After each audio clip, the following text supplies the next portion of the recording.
Can you still hear me, Kyle? Yes? Yes, I can hear you. Sweet. Have you been always an SEO?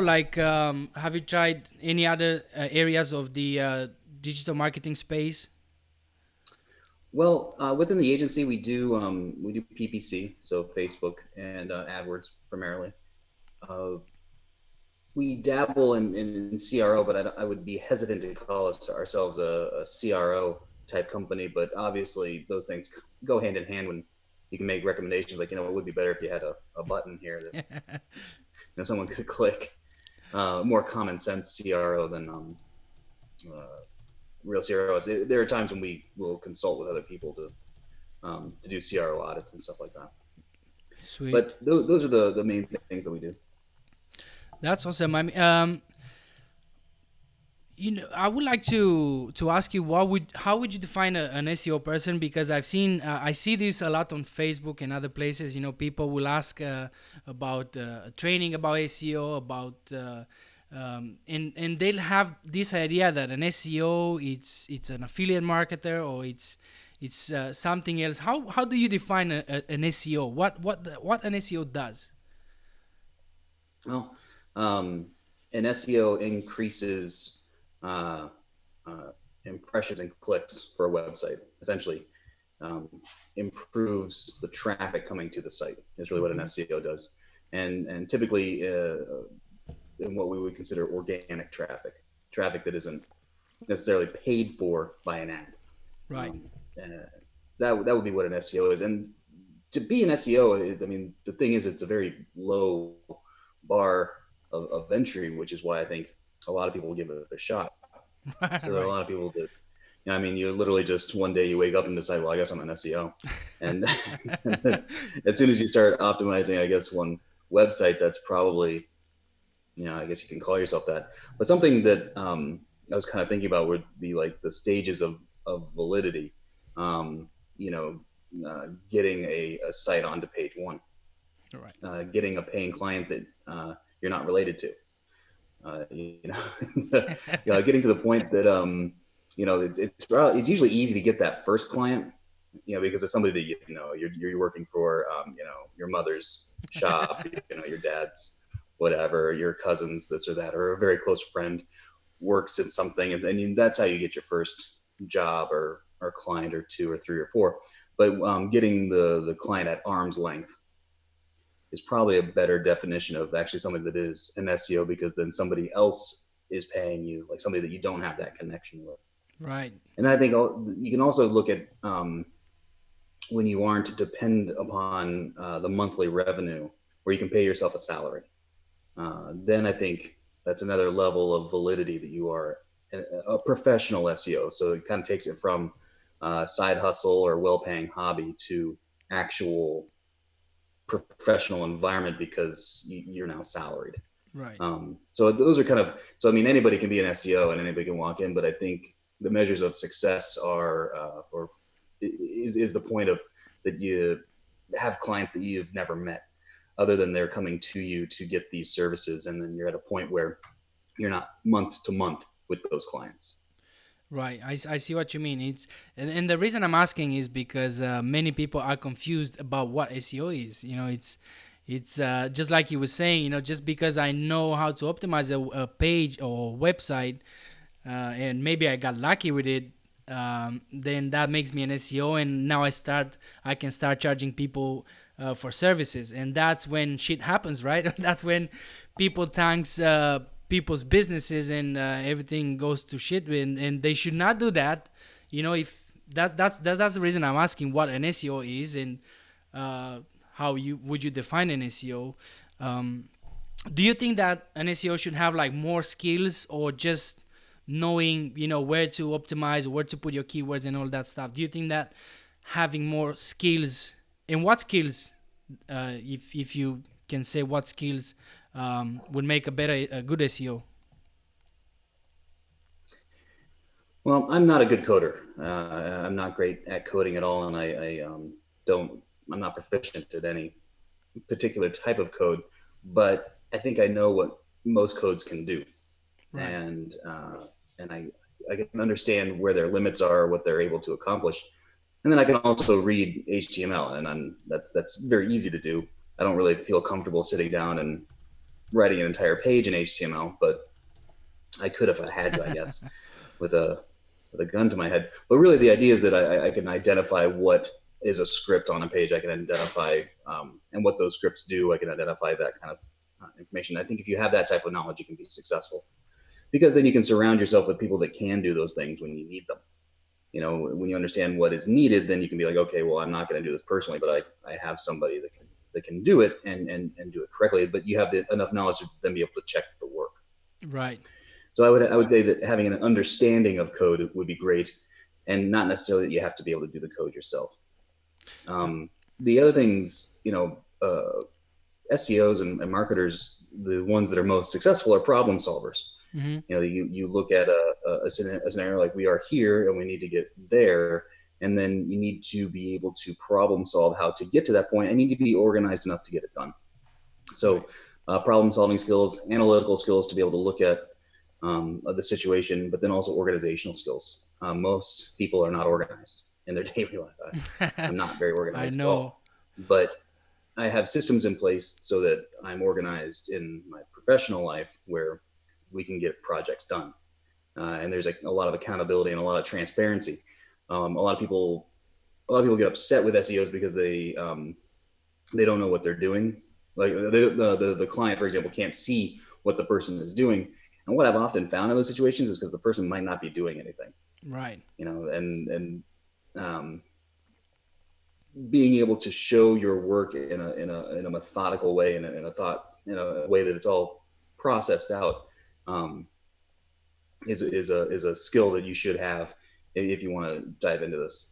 Yeah, definitely, definitely. I mean, there's skills like how to talk to people, how to communicate with the clients if you're gonna have clients, right? Uh, and For sure. many people are not good at that, and then you might wonder why my client ditched me or something. It's because you don't have the skill to communicate properly what you're doing, or maybe you're just a bad SEO. With Yeah. with my account managers, something that I always tell them is that the email I never want to see from the client is, I don't know what we're doing. I Right. don't know where we're at with this. They should never send that email, because we should be communicating with them so much that they know what's going on. And of course we fail. You know, For sure. we get that from time to time, but that's what we're striving for, is that the client will never sit there and be like, I don't know what they're doing. I don't know where we are with these things. I don't know what's going on. I don't know where my money is going. That's really what they're saying. What am I paying for? Exactly. And they need to be able to see what they're actually paying for. Please tell me what were the one, two, or three most important things or decisions you took in your entrepreneurial journey since you've started that had huge impact in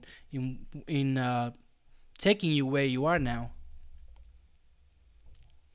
For me, one of the most important things was partnering with Andrew, with Andy. And the Hey, He Andy. has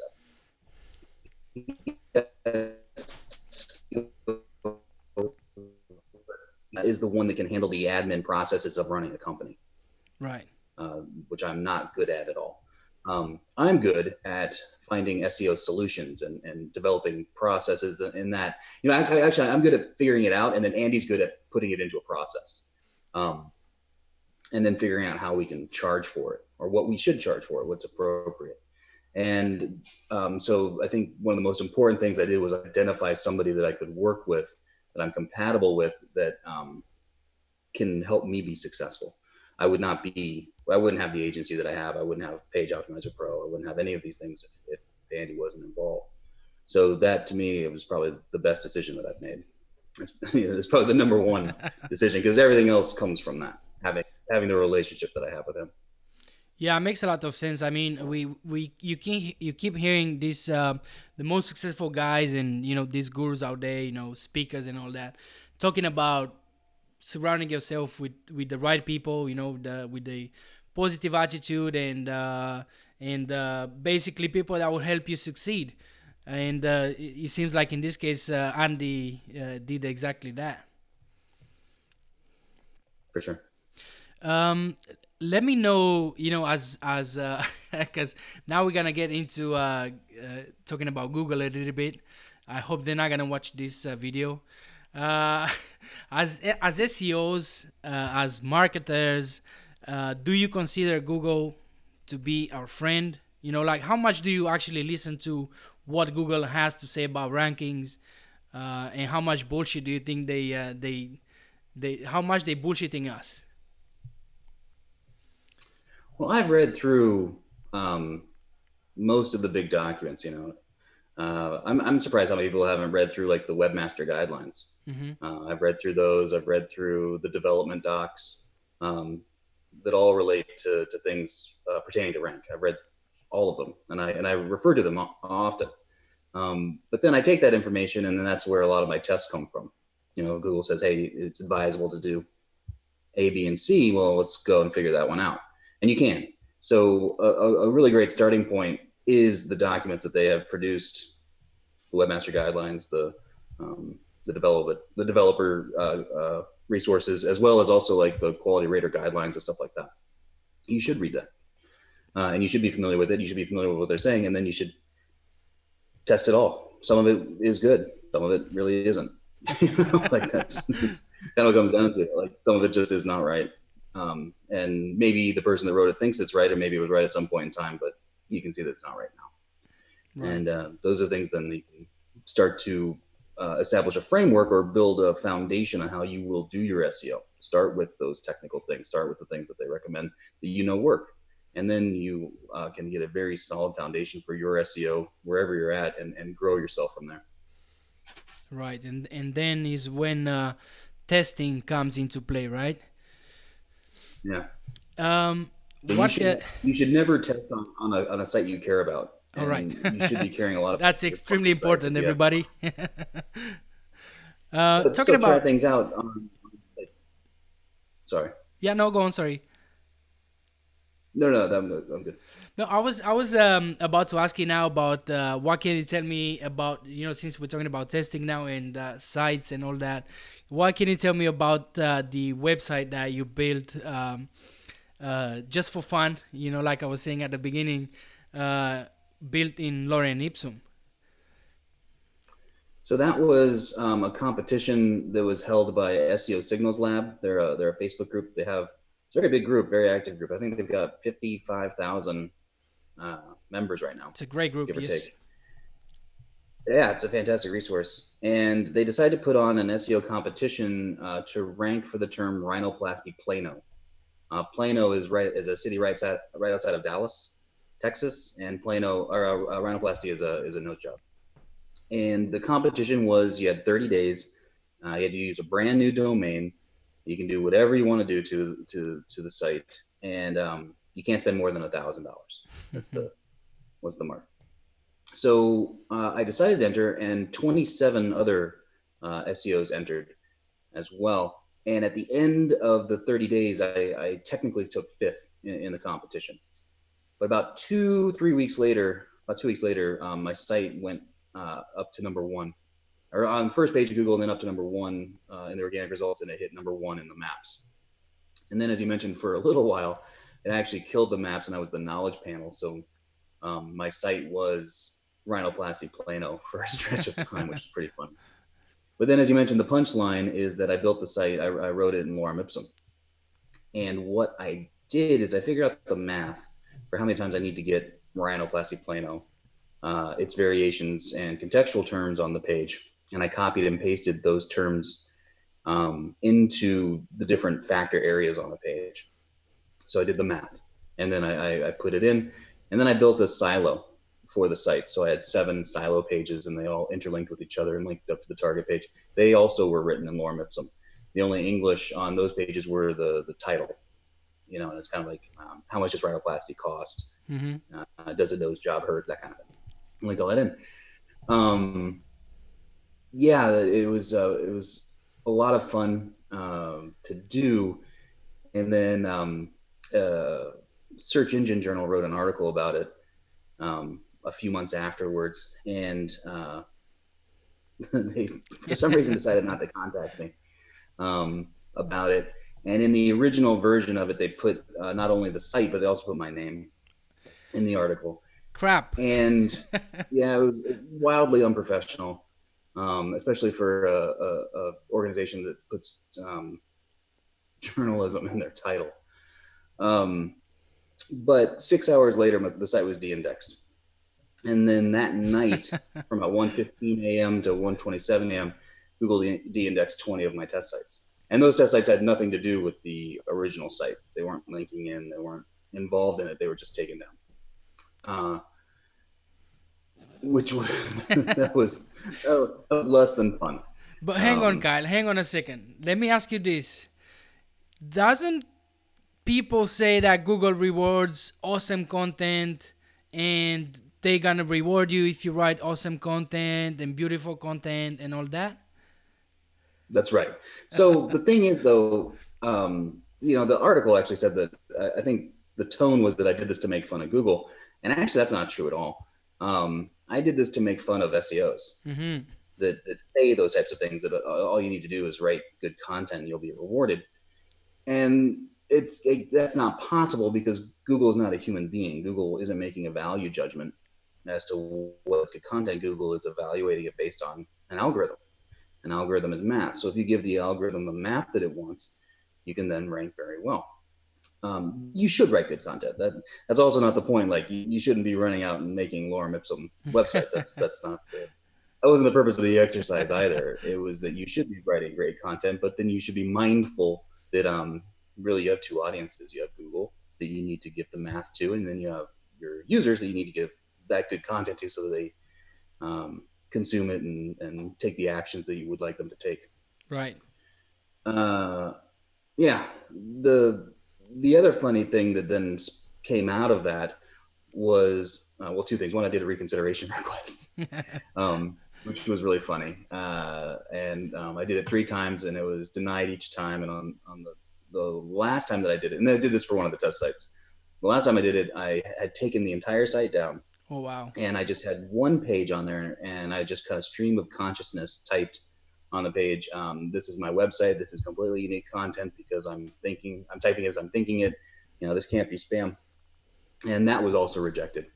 And they just knew your name, and they said, well, listen, I know you, Kyle, so stop bullshitting me, because I'm not gonna consider your request. No, exactly. To be honest, though, it was completely validating, because that told me that this was punitive. Right. This wasn't that they were actually saying that the site was bad. They were actually going after me personally. And if what I had done was incorrect, if I just gotten lucky, Google would have rolled their eyes and moved on.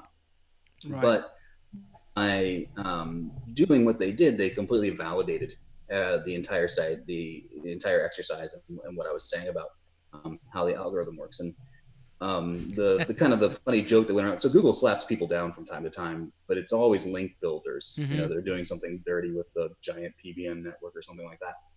And so the joke that is going around is that I'm the first person that's ever been attacked by Google just for doing good on page. It's because the problem was, Kyle, I believe it was because obviously they've been exposed, and because these guys at who was it? Roger Monti, right? That's right. He took that article and made it public, and obviously they have a big audience, and people then started to share it all over the place, and Google went, oh my goodness, no, these people now, they're gonna know that our algorithm is not actually that smart to find out what I mean. This is Latin, or this is English, or this is what this is. So that was a really awesome, obviously, test. And I always say this to people when they ask me, well, how great my content should be. Of course, you want to have your content to be great for the user, because once someone lands on your page, well, you want them to, you might sell something, so you want them to buy from you, of course. But for you to rank, you want them to come back, right? exactly, yeah, So as well, it should be yeah. very good content. But the great thing that I've learned from you and from this test is that just make a website, put it out there, throw some content on it. Don't necessarily try to make it a BBC quality, as I like to call it, and throw it out there and see what happens. But make sure it's optimized according to, what Kyle and the IMG community teaches. And if you do that, you come back to it in 2 months, 3 months, and see what happens. And then you can go back and make CRO on the site, and make sure you optimize it in order to sell something. That's right. I want to talk a little bit now about how do you do SEO tests, because of course, as much as you can share, of course, there's some secrets down there that you don't want to share, but just a little bit for people who wants to understand a little bit more, how can you do tests on Google algorithm, and what's kind of the methodology.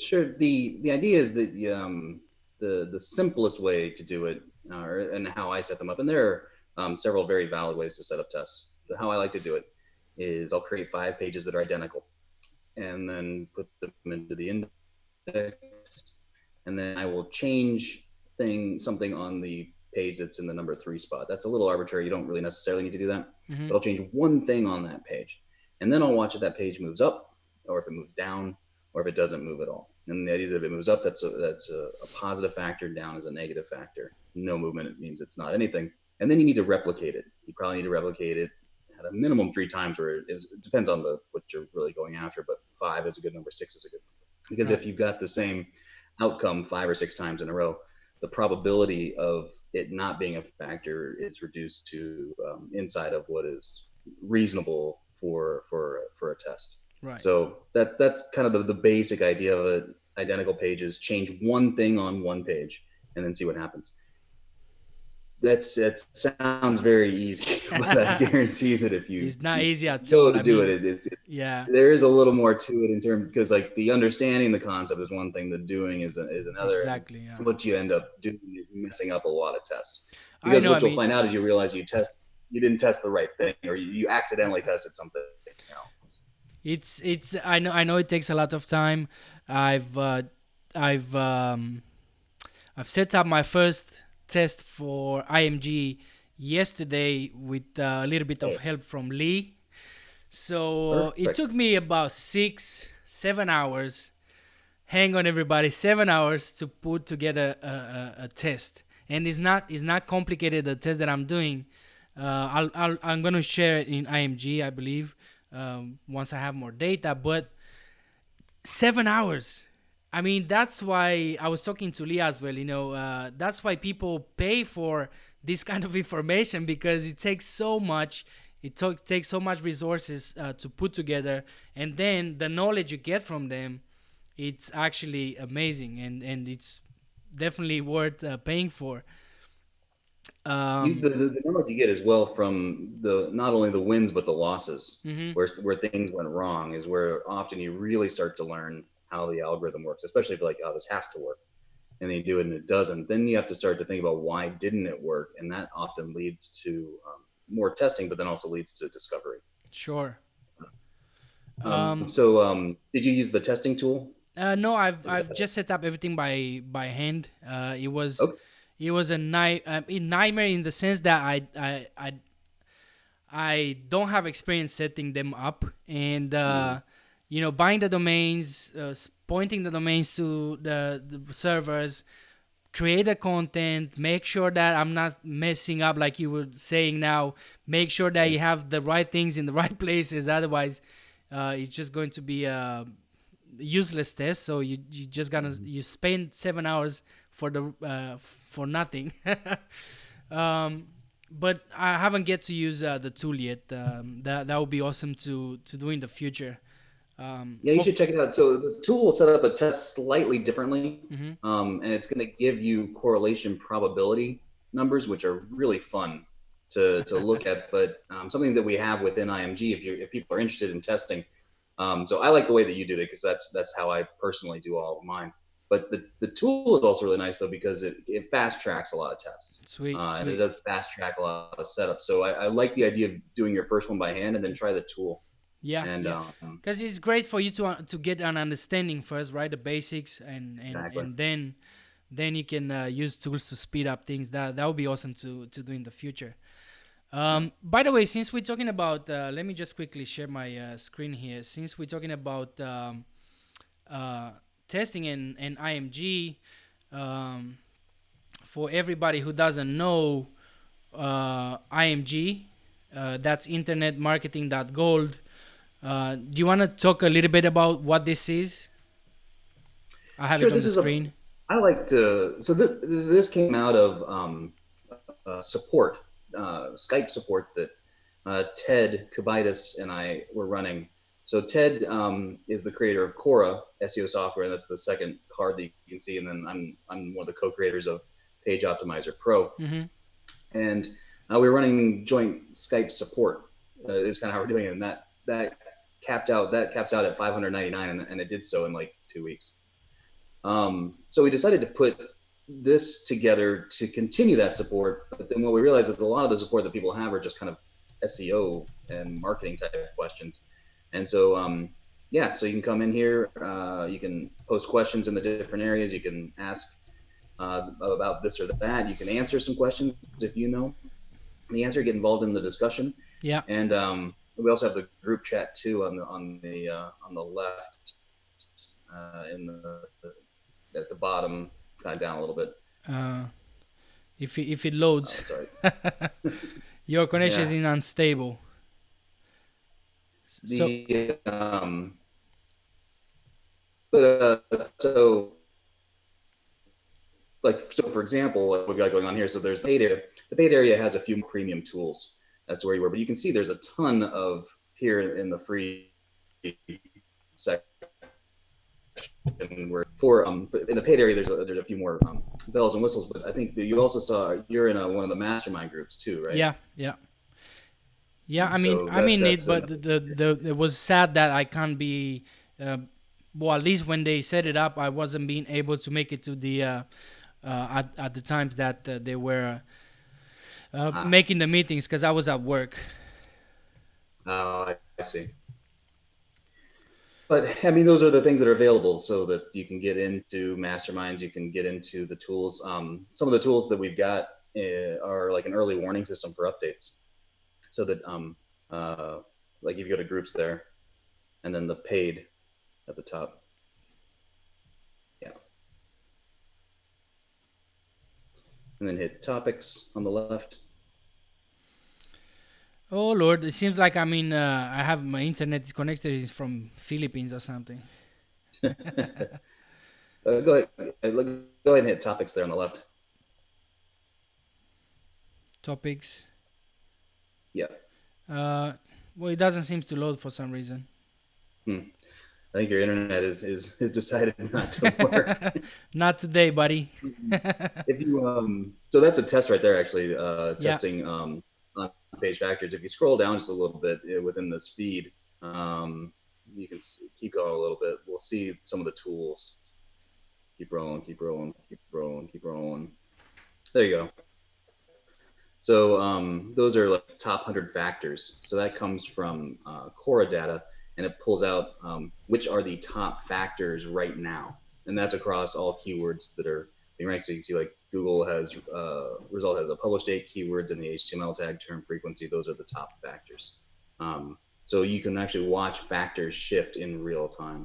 Whenever you're like, hey, we might be stuck a little bit. What's going on? That's something to look at.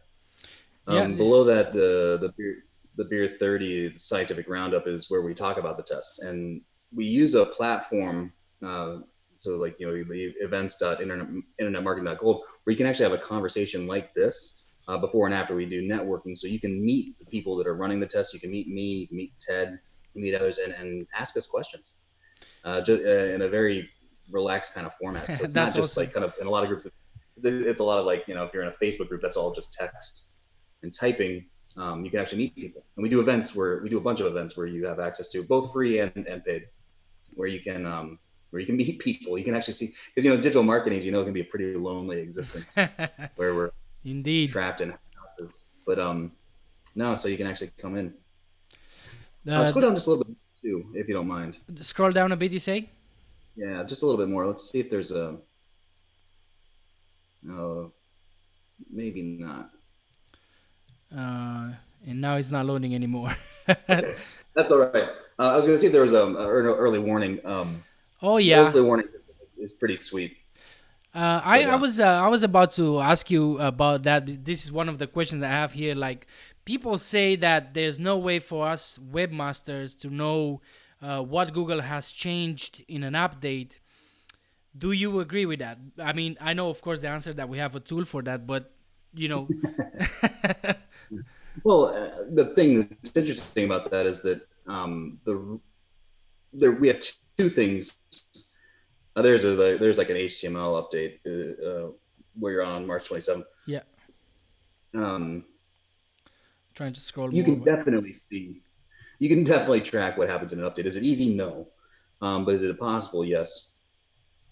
Um, Identifying an update requires points of confirmation. And so something that we can confirm is we can look at and see, were there things going on ahead of that? right. And you can get that movement. Then you can see if you were impacted by it. And then you can look at the weather tools. The weather tools look at things in reverse, and they often look at keyword shifts in reverse. So then that's post confirmation. So then you can actually see, you can confirm if an update actually happened, if you were impacted by it. But then watching something like the factor shift, so that's across all sites. Right. You can do the same thing for yourself, where you are monitoring those factors and you can see which factors actually shifted for your particular keywords. So then you can say like, oh, hey, actually, we have a decent enough idea of what happened. And then some of the weather tools do a pretty decent job too of looking at which niches things moved a lot in. So then you can start to, it's not perfect because we are dealing with something that we don't have direct access to, but there are a lot of indicators that you can pick up to figure out what might have gone on. Sweet, sweet. I mean, I remember that that was the first awesome thing about this new tool that Ted created, right? The That's weather, correct. and he predicted, or the tool predicted the Google update Yeah, like 2 days before, right, or something like that. that's right. The January core update. I Yeah. think they announced that on a Monday. Mm-hmm. Is when Google made the official announcement, and we got notice of it the Friday before. I was badass. Pretty amazing. And then there was a same level update happened. I want to think I think it was the beginning of March, and it turns out that's when they did that giant sweep of GMBs. All When they right. went Yeah. through and knocked out millions and millions of fake GMBs. But we got notice of that about 24 hours before it started to happen.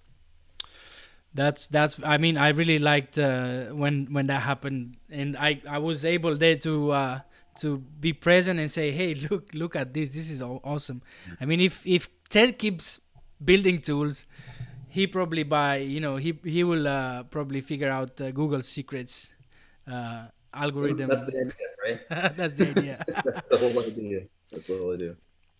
Kai, let me take a little bit. Let me take you to the comments a little bit. I mean, the stream was a bit messed up. I'm really sorry, everybody. I'm recording this, and I hope I put it up on YouTube with a better quality. But there's a few people here. Marty McLeod, Lee Witcher is here as well. I mean, Get Fit with IMB, Alex Muggs, what's going on, bruv?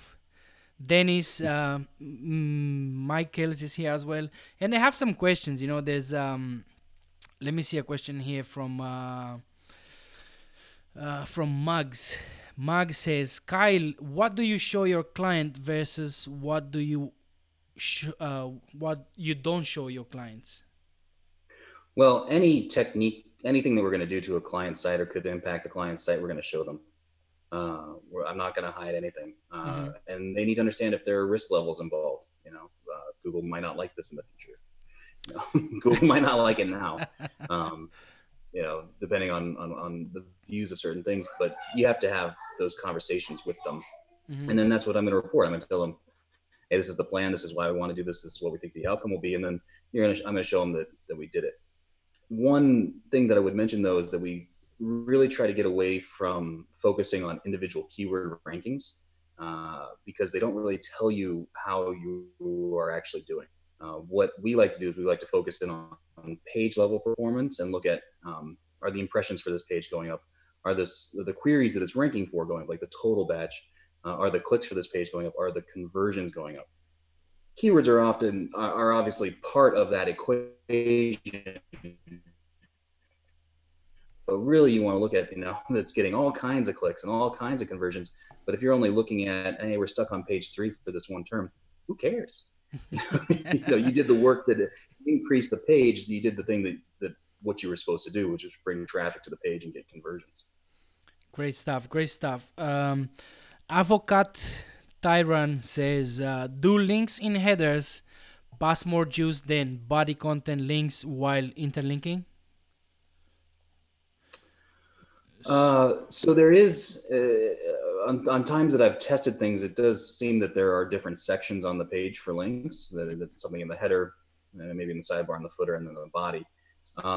But not every website is consistent about how they identify those things. So I'm not entirely sure how Google is looking at it. But I can tell you, like, just in a straight one-to-one, links that are higher up on the page do seem to pass more juice on some of the tests that I've run. I don't know if because it's in the header, it's at the very top, that it would pass more. I'm inclined to think that it would not, because headers are usually defined, and I think those navigation links, while they would pass some juice, would probably pass less than something within the body. I see.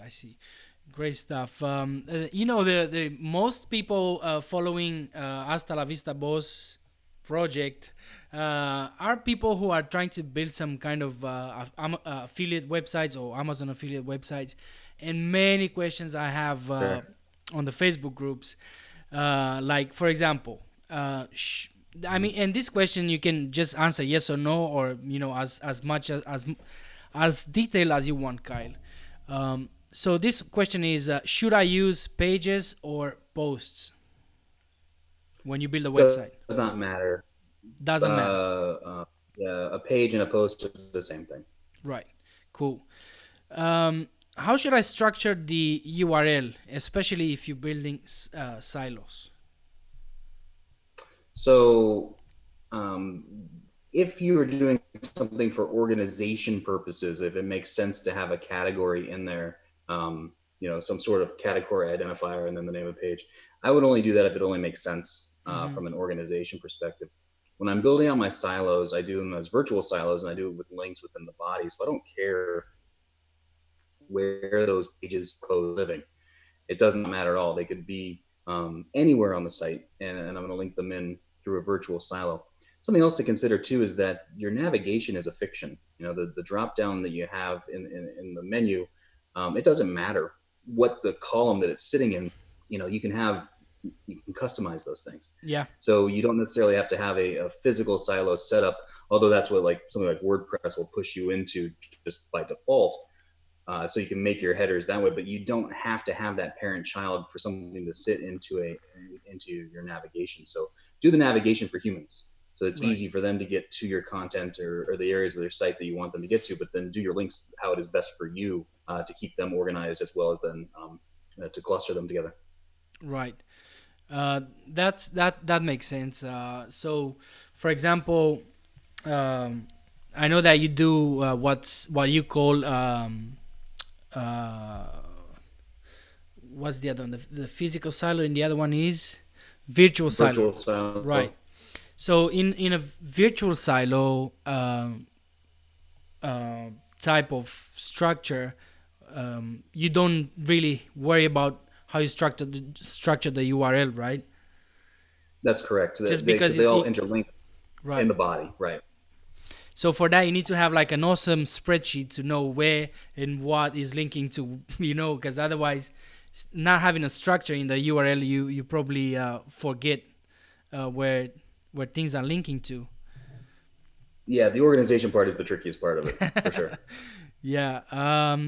So there's many people as well asking how should I name my categories. So if people go ahead and build their websites um, using posts, and then obviously they want to have some categories on those posts, they want to make it nice and organized. How they should name the categories? Let me I would just think put that an you would example. have to name it as something. Oh, please go ahead. So let's say you have a construction website. Since I'm in construction, I can give that example.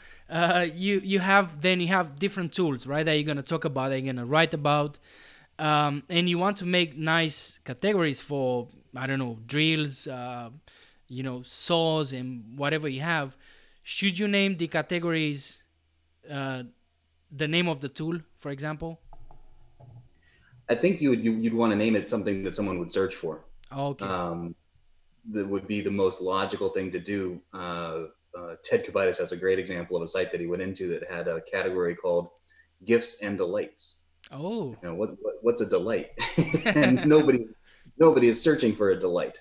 And that's a missed opportunity on getting um, traffic. That you could gain or enhancing a signal because you decide to get fancy with your category names.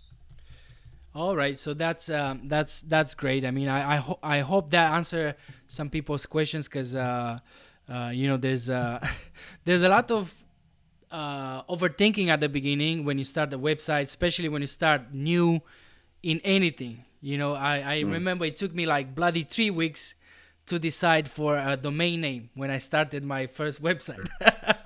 Sure. So you talk a lot about clusters. I know you're not talking about clusters. You talk about silos a lot. And again, one of the things that many people get confused about, I to be honest, I never understood this until recently. So what the hell is a cluster and what the hell is a silo? Is that the same thing? I don't know how other people define it. They might call it clustering your content, meaning probably interlinking would be my guess. You do want to keep the stuff that's related, I think, together.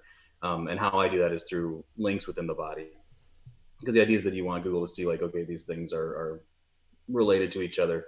Mm-hmm. And then the things that I build out as supporting pieces of content, they all link up to the target. Right.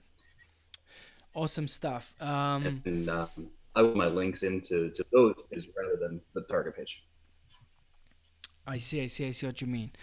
Um, yes, because that was something that some people would say, no, I'm not gonna build silos. I'm gonna build clusters. So okay, but it might be the same thing. I don't know. Probably the same thing. Yeah, it's the way I see it is whatever it is topic. It's silos, clusters, or keyword clusters. I don't know.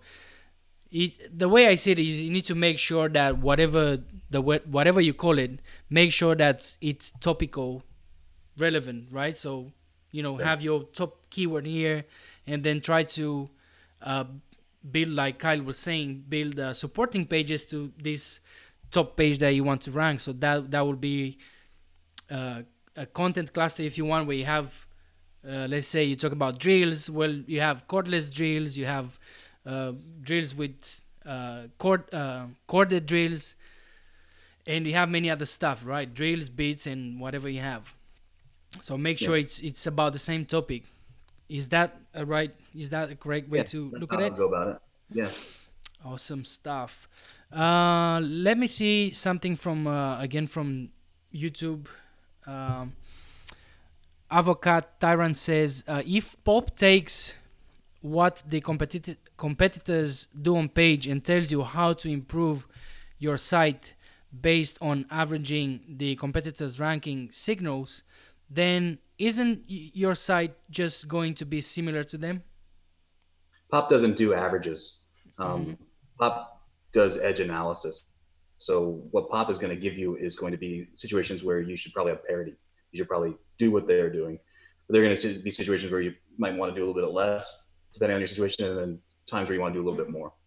Right, right. So Pop doesn't show averages. There's a lot more math that goes into it to give a competitive edge. Okay, and then a follow up question. He says, or he or she, I'm sorry, I don't know who you are. Um, how can you outrank them by doing exactly what they're doing? Well, that's just it. You're not. So the secret to rank is hiding in plain sight. Google is showing you the sites that it likes, and it likes those sites for particular reasons.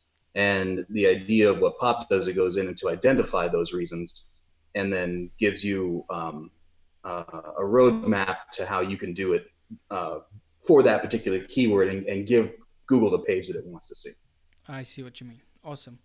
Um, Denise, she asked this question on Facebook, and I said to her, "Come on the live stream. Kali's gonna be there. He might be able to give you an answer." She says that I had a question about episode 19 on SEO Fight Club about the reverse silo. She Sure. says I don't link to or from the homepage. I don't have much content there. So how does that work? Hang on a So the second. question: she's not linking from the target page into the silo. I don't link to or from the homepage. I don't have much content there. So how does that work? Well, so you the point of the silo is to be linking to pages or setting things up for pages that you want to rank. Mm-hmm. But I refer to them as target pages. Target Right. page has a main keyword, and then that main keyword is going to have its secondary keywords and all that. And that's the page though that this is the page we're trying to get traffic to. You know, Right. that's a target page. Yeah. I'll then build out a silo to support that page. So if you're not linking to or from the home page, then perhaps it's not a target page. Right. That'd be my guess. Yeah. Yeah. So I answered her this question on Facebook, and she was saying that if she has like 20 target pages, Mm-hmm. should she link to all those 20 target pages from the homepage, or the way I said to her, I was suggesting to link to the most important ones, like the ones that makes more money for her, maybe, or something like that. Would you say that? Yeah, that's exactly what I do. Yeah, for Yeah. sure. I mean, within your navigation, you're going to have all those pages anyway. But then within the body of the target page, I would highlight my biggest earners, or the ones that can bring me the most ROI. And she says, explain more how the target page can function on an affiliate site. Can that be an info post and the product of there? I'm not sure if that And makes sense. what you want to do is you want to look at the page that Google is ranking, and Mm-hmm. that's the page then that should be your target page for that particular keyword or concept. If Google is ranking articles, and there's no point in making the product your target page because Google won't rank it. Right. And vice versa. You know, there's no point doing an article when Google wants to rank products or categories. So look at what Google wants to rank, and then that should become your target page. Sweet. Sweet. And this is the last one from Michelle. For the supporting pages, can they link out to more than one target page? So there's different types of content that you can put on your site, and you can create posts that are very valuable and they link out to a lot of things. When I'm creating supporting pages, I'm doing it very consciously that this set is only going to support this target page. Mm-hmm. And that's what I'm trying to build out. So I try to be very strict about that so that they are only linking to each other and only linking to one target page. And then, so what I'm driving at though is that not everything on your site has to be a supporting page within a silo structure, and you probably shouldn't be doing that. You know, you should have supporting pages that are probably linking out to, or blog posts or whatever you'd like to call them, that are linking out to several things because it makes sense to do that, and that's Mm-hmm. good content for your users. That gives a good experience. It distributes link juice throughout your site. All good reasons to do that. But for things that I'm doing for the silo, I'm really trying to be strict. It's only supporting this one thing. That's great stuff, Kyle. Very much appreciated. I just want to say hello, Emilia Gardner. Thanks for being here as well. Lee Witcher, Kyle, Lee Witcher is saying, where can I get a framed autographed picture of the final Rhinoplasty Plano rankings? You know what? I should make like, have you ever gone to like a Comic-Con and they have the people that are sitting there like signing their thing? It's like the guy that was in the Power Rangers outfit or something like that. I should totally do that. I should have little things I can sign them and hand them out, and you can get a picture. It's like $10 for the signature, $50 if you want a picture and the signature. It's a bonus. This is a missed revenue opportunity for sure. Look, I want to get your opinion on this T-shirt that I'm going to make for my merch by Amazon T-shirt. What do you think about this, Kyle?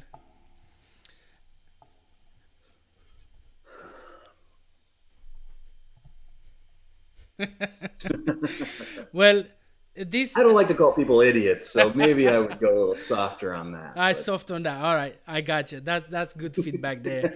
But I have to share this. I probably have to give Lee a percentage of the sales because he came up with the idea. Give Lee nothing. Oh, Give Lee. I think I have all the questions here from the people answered. You know, I have one more maybe if you want, Kyle.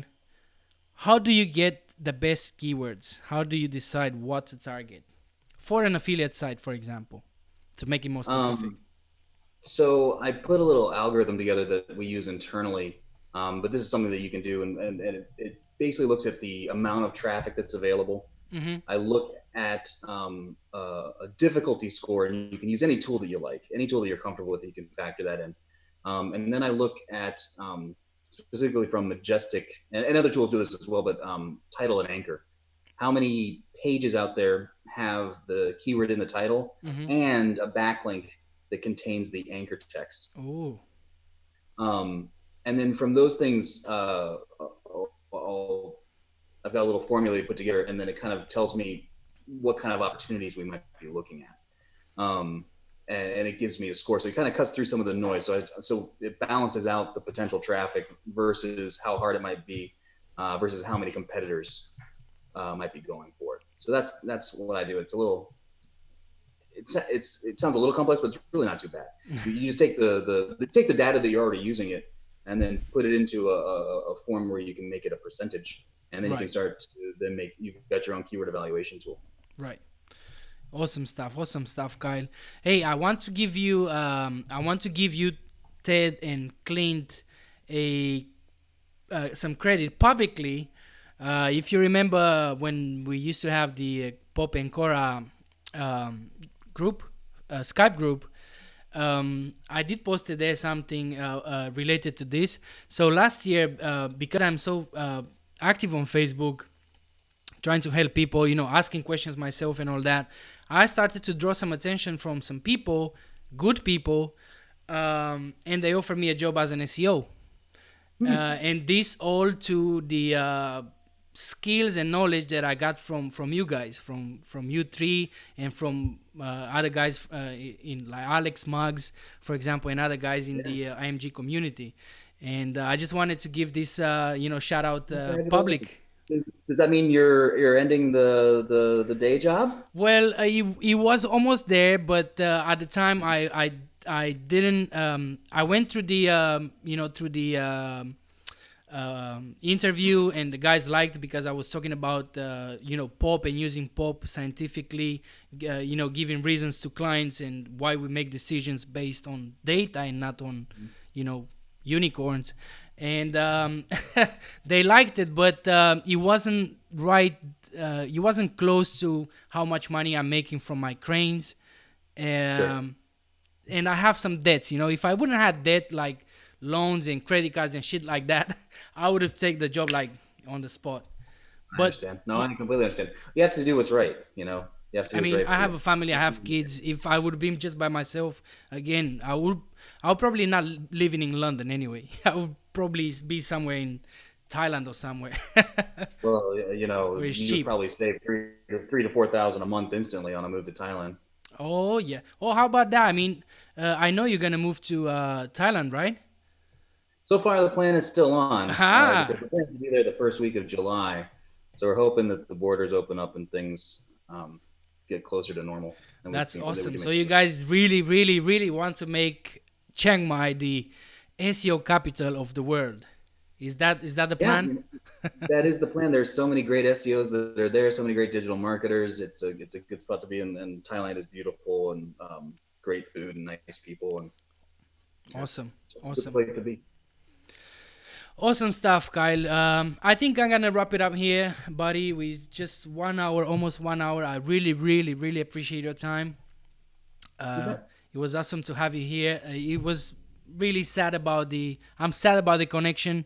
Maybe sometime in the future, if you want, have you back on and make a I'll come better. back anytime you want. Anytime you want. I love you for that. Thank you very much.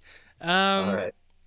Thanks everybody for joining us today here on the this awesome hangout with Kyle Roof. I hope we answered all your questions. Um, if not, join IMG. That's Internet Marketing Gold. I'll leave a link in the description.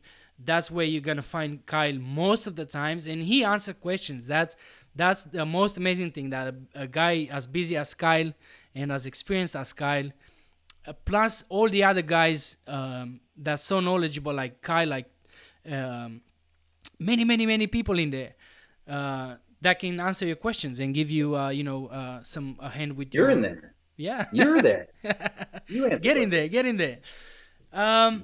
So thanks for watching. Gives us a thumbs up, share this with your friends, and don't forget to subscribe to Hasta La Vista Boss channel. Thanks for watching, and stay focused because we're going to get rid of that boss. All right? See you when I see you.